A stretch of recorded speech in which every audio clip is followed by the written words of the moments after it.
Essa thumb aqui, muito simpática. Uma thumb tranquila, né? Muito de boinha. Os dinossauros herbívoros não são legais. Ai, mas eles são tão divertidos, olha aqui, ó. Olha, tão simpáticos. Que legal. Gente, ele é muito simpático. Ele tá dando um beijinho no outro dinossauro, não é isso?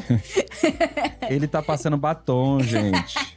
Não é isso que tá acontecendo aqui? Vamos Quando você ver. pensa em um dinossauro herbívoro, imagina algo calmo, tranquilo e amigável, certo? Errado, muito Não. errado. No mundo real da pré-história, Eu imagino um bicho. E os bichos, eles são bichos, né? Bicho é bicho, né? Tem muito o que fazer, não. Ué. Esses bichos grandes, esses dinossauro herbívoro grande, nós já deve ter pisado Ué, tipo assim, tanto um dinossauro elefante. menor. Eu imagino que ele não é um predador. Mas se um elefante vier correndo pra cima de mim, meu amigo, eu tenho que correr, Porque né? pode ser territorialista, né? É. Pode tentar achar que você é um perigo pra Pra ele. cria dele, e aí né? ele vai te descer o cacete. Que deve Exatamente. ser a mesma coisa. Não é porque come planta que é bonzinho, né? É. Afinal, existe muito vegano, filho da... Pensem nisso. Um alerta forte, um alerta importante. Fica o alerta aí pra todo mundo.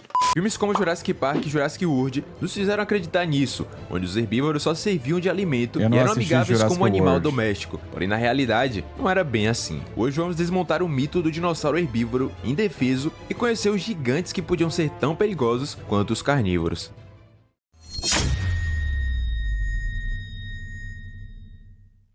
Para começar, vamos falar dos anquilosaurídeos, mais especificamente do anquilossauro. Esses dinossauros eram caracterizados por sua armadura corporal, e esse dinossauro era a personificação do conceito de que a melhor defesa é um bom ataque, mas de forma literal e brutal. Evoluindo no final do Cretáceo, esse dinossauro era um projeto da engenharia Salve, natural mano. voltado para a sobrevivência extrema. Seu corpo, que podia atingir 8 metros de comprimento, era protegido por uma armadura quase impenetrável, uma couraça de placas ósseas dispostas em fileiras regulares ao longo do dorso e complementadas por espinhos laterais que tornava qualquer tentativa de uma mordida em um fracasso para um predador. No entanto, a verdadeira obra-prima evolutiva quebrou era o dentinho. sua cauda. Ela não era apenas forte, era uma arma especializada. As últimas vértebras Tome. eram fusionadas e revestidas por um tecido queratinizado, formando uma massa óssea pesada e densa, Frau. a famosa clava caudal. Ligamentos e Deu músculos mole extraordinariamente rabada. desenvolvidos na base da cauda permitiam que ele balançasse com força rotacional devastadora. Ele rebolava lentinho pros crias? Será? Eu acho que não era lentinho, não.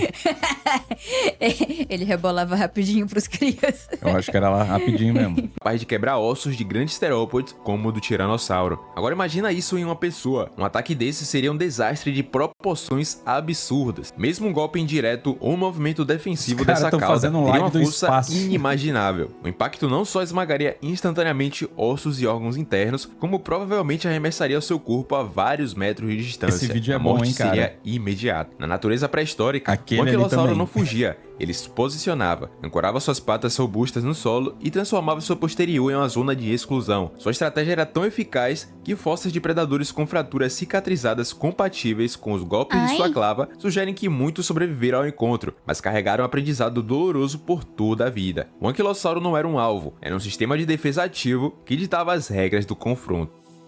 Outro grupo de herbívoros aterrorizantes eram os ceratopsídeos. Esses gigantes que floresceram no final do Cretáceo eram muito mais do que o icônico Triceratops. Eles representavam uma diversificada família de herbívoros blindados, cada um com a configuração única de armamento craniano. Maneiro, hein? Do Estiracossauro, com sua gola adornada por espinhos longos e afiados como lanças, ao Chasmossauro, com um enorme escudo cervical em forma de leque, e ao poderoso Torossauro, com uma das maiores golas já conhecidas. Tamanho do Os ceratopsídeos chifre, pai. eram mestres na arte da dissuasão e do combate corporal. Seus chifres não eram meros adornos, eram ferramentas de perfuração, defesa e disputa social. O chifre nasal do Eniossauro, curvado para frente, e os impressionantes chifres acima da testa do Triceratops eram projetados para infligir ferimentos profundos. Caraca! A gola óssea, além de proteger o seu pescoço, servia como ponto de ancoragem para músculos mandibulares poderosos e com um escudo defensivo que podia ser Gente. inclinado para proteger a região vital durante um confronto. Eles tratavam Ainda bem batalhas que eu não fui interespecíficas dinossauro, viu? brutais, entrelaçando Ave os chifres Maria. em combates Caraca, onde a força e a velho. resistência Eu voto pra isso daqui a gente ressuscitar.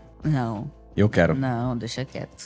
Eu quero. Compensa não, pai. Compensa não. Eu quero fazer carinho bem aqui, ó. Se não faz carinho numa vaca, imagina fazendo um bicho desse. Eu faço carinho numa vaca. Tamanho desse chifre. Quando eu vejo vaca, eu tiro foto com ela. Pior que é verdade. Eu tenho várias fotos do Silva com vaca.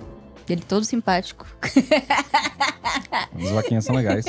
Fósseis com chifres quebrados e cicatrizados provam a violência desses rituais. Em um cenário de defesa coletiva, rebanhos poderiam formar formações defensivas circulares, com os adultos voltando suas cabeças armadas para fora, criando uma muralha de pontas praticamente impossível de um predador como o tiranossauro passar. Para você, encontrar qualquer ceratopsídeo seria um risco catastrófico. Eles parecem bonzinhos, mas a realidade é bem diferente. O perigo não estaria apenas em uma investida frontal, mas também em um movimento defensivo lateral, um golpe do chifre para afastar ou simplesmente ser esmagado pelas patas de um animal de várias toneladas em movimento. Isso sim seria fatal. O dinossauro que era visto como pacífico é o Stegossauro. Esse dinossauro era um especialista em defesa ativa com uma arma que o tornava único entre... Gente, você olha para o diabo do dinossauro, olha o tanto de coisa que ele tem. Tem chifre, tem rabo atômico, tem esse bando de coisa nas costas. Você acha que é pacífico com uma porra dessa? Isso daqui é uma máquina criada para matar. É pra se defender, né, na verdade. E pra atacar os outros também, se precisar, né? Você olha para o Pacífico, olha esse... Não, Deus me livre, chegava perto não. Os dinossauros, Tagomaiser. Esse não era um simples conjunto de espinhos, mas uma estrutura complexa na ponta da cauda, composta por 4 pontas ósseas afiadas, cada um com até 1 metro de comprimento. 1 metro de comprimento. Maior que eu. Rigidamente ancoradas por Dá uns 2 wild Beaupré. vértebras fusionadas que forneciam uma base sólida para golpes poderosos. Qualquer aproximação desse animal faria ele se sentir ameaçado e atacar com essa cauda, e se por acaso pegasse um ser humano, atravessaria com uma facilidade devastadora. A biomecânica dessa cauda permitia uma amplitude de movimento lateral surpreendente, possibilitando golpes rápidos, precisos e com força concentrada. Fósseis de vértebras de alossauro foram encontrados com perfurações que correspondem exatamente ao espaçamento e o diâmetro dos espinhos do Stegossauro, provando que esses golpes não eram apenas de aviso, mas sim letais. Cara, o mais assustador de tudo isso é você ver os parasitas que são encontrados nos fósseis desses dinossauros. São gigantescos. Ai, é verdade. Tem dinossauro que a fossilização dele dá pra ver até o que era pele, órgãos internos, alimentação, porque meio que preservou a parte ali do estômago, né? E tem ali até os parasitas, velho. São bizarros, tá ligado? Os parasitas do dinossauro é equivalente ao quê? Uma lombriga de 2 metros, nossa. Pô, eu acho que mais, muito mais, né? Porque se a gente consegue ter uma lombriga de 2 metros, imagina um dinossauro. Meu Deus do céu. E capazes de atingir órgãos vitais. Além da cauda, suas icônicas placas dorsais podem ter servido para termorregulação ou exibição, mas também acrescentavam um perfil intimidante, dificultando um ataque por cima de qualquer predador. Em um cenário pré-histórico, o Stegossauro provavelmente posicionava o seu corpo para manter os predadores do seu lado, girando com agilidade para manter a cauda apontada para a ameaça, transformando qualquer tentativa de ataque pelas laterais ou por trás em um risco calculado de perfuração profunda.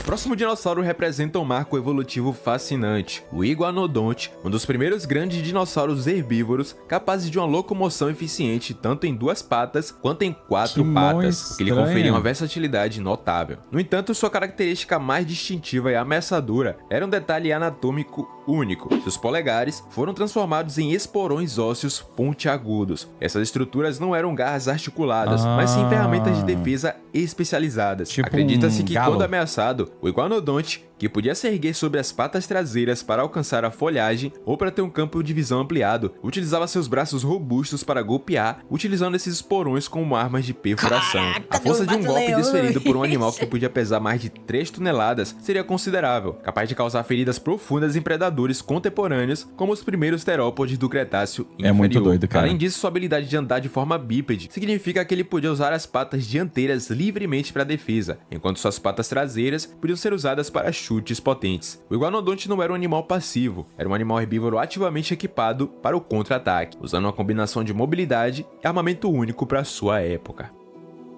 O Tiranossauro é talvez um dos animais mais O Iguanodonte fazendo a unha. Minha mãe tem que descer.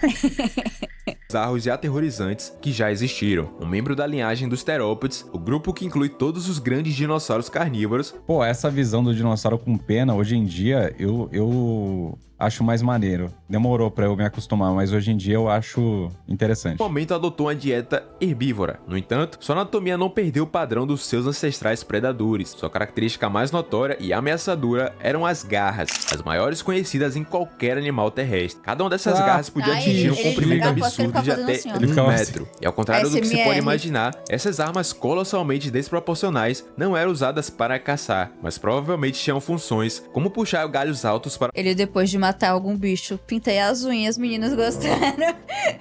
Mas é porque a preguiça também tem umas É garras verdade. maiores, né? Deve ser a mesma função. Deve ser. alcançar a folhagem. Por mais grandes que fossem, elas eram relativamente frágeis em combate, não sendo capazes de desferir golpes fatais em predadores como o Tarbossauro, mas que em um ser humano, com certeza seria fatal. E muito. O único golpe Qualquer dessas coisa garras seria em forma de fatal, foice né? não Tamanho desse cortaria, diabo. ele desmembraria. Nesse caso, Fui somos seres pegando no muito canto simples certo, e não teriam o que era fazer contra fatal essas pra qualquer garras, coisa. mesmo que elas fossem frágeis. Pra gente, elas seriam fatais. Esse dinossauro personifica a ideia de que a natureza pode equipar um animal com as ferramentas de um predador de elite, e ainda assim, direcioná-las para um estilo de vida completamente diferente, tornando um dos herbívoros mais bizarros do final do Cretáceo.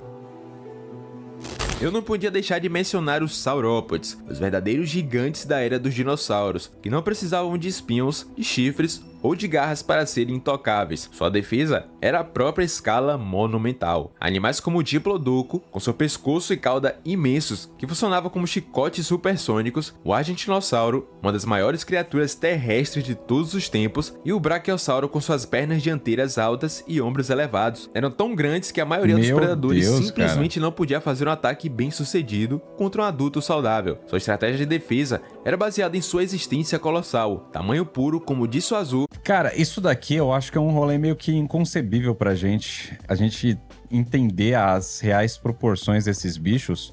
Porque quando você vai em um zoológico e você vê, tipo, uma girafa, você já acha meio maluquice, tá ligado? Você vê... Aí, quando você tá, de fato, assim, de frente com um animal que é grande, gigantesco, assim, uma girafa, você fala, caralho, velho, sou p*** nenhuma. Mano, a gente no museu ali da USP tem o crânio de uma baleia.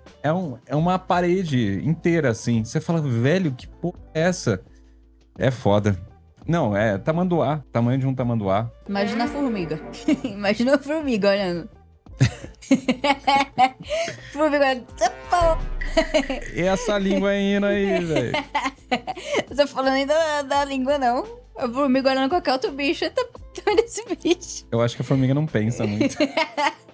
Comportamento de rebanho para proteção coletiva e armas naturais passivas. A cauda longa e fina de um Diplodocus, por exemplo, podia ser Nossa, chicoteada velho. em uma velocidade tão absurda, gerando um estalo sônico capaz de atordoar e até fraturar ossos de predadores. Seus pés podiam esmagar qualquer coisa sob eles. E o Ai, simples que ato de um rebanho se nojo. mover Do nada. era como um terremoto O controlado, sapinho criando uma zona de perigo era uma por vez, né? pisoteio. Além disso, muitos possuíam osteodermas, pequenas placas ósseas na pele que adicionavam uma camada extra de proteção. Esses dinossauros não fugiam, apenas sua presença era uma declaração de invulnerabilidade. Os filhotes eram protegidos no centro do rebanho, enquanto os adultos formavam uma muralha viva de carne, osso e poder bruto. É o Littlefoot, né, O mano? Plateossauro era outro saurópode perigoso. Na verdade, um prosaurópode, uma linhagem que antecede os grandes saurópodes, que inclusive é o que está na thumb desse vídeo. Ele surgiu como um dos primeiros grandes herbívoros a demonstrar o potencial colossal que esse grupo alcançaria. Ele representava um estágio crucial na evolução, sendo um dos primeiros dinossauros a desenvolver um corpo verdadeiramente massivo, podendo atingir até 10 metros de comprimento e pesar várias toneladas. Sua anatomia era uma mistura de características antigas e inovações revolucionárias, um pescoço longo para alcançar vegetação, corpo volumoso sustentado por pernas robustas em forma de coluna e uma locomoção versátil que alternava entre a postura quadrúpede para pastar e a bípede para alcançar galhos mais altos ou para se movimentar mais rapidamente. Embora fosse principalmente herbívoro, suas mãos eram equipadas Se coçava as costas, deveria ser um problemaço, né, com velho? polegares parcialmente opositores, cada um armado com a grande garra curva e afiada. Essas garras provavelmente tinham uma função primária na alimentação, ajudando a agarrar e puxar a vegetação resistente, mas sem dúvidas também serviam como armas de defesa formidáveis contra os predadores de sua época. O Plateossauro não era um gigante passivo, ele era um pioneiro robusto e bem armado, demonstrando que mesmo nos primórdios de seu domínio, os dinossauros herbívoros já evoluíam para se tornar forças dominantes e difíceis de predar em seus ecossistemas. Então, da próxima vez que você imaginar um dinossauro herbívoro, lembre-se, a dieta de plantas não tornava ninguém indefeso. Pelo contrário, esses gigantes evoluíram algumas das defesas mais criativas e letais da natureza. Tem que ser, né? Se ele não tivesse isso, ele não existiria, né? Senão só teria carnívoro. É isso aí. Se gostou desse vídeo, já deixa o like aqui embaixo e se inscreva no canal. Mas é muito doido pensar nisso. Tipo assim, tem vários animais que são gigantescos e eles são herbívoros, né? Tipo, o gorila, ele predominantemente ele é herbívoro. É. E olha o tamanho daquele bicho. É doideira, velho. Eu não sei qual relação será que tem o bicho ser maior e ser herbívoro. Algum biólogo me responde aí, tem alguma relação uma coisa com a outra? Porque, ó, elefante também é, a girafa também é. Hipopótamo. O hipopótamo Eu não sei se... Não, o hipopótamo ele é onívoro, mas É ele onívoro. majoritariamente ele, Mas eu acho que ele ele come melancia, que eu já vi. Não, mas eu acho que majoritariamente ele é herbívoro também. Cara, que loucura, né? Enfim, não sei a resposta mesmo, quero saber de vocês. É isso, bom vídeo, tá? Vão lá e se inscrevam no canal. Ancestrales. Vamos lá, ó. Curte dinossauro? Se inscreve lá.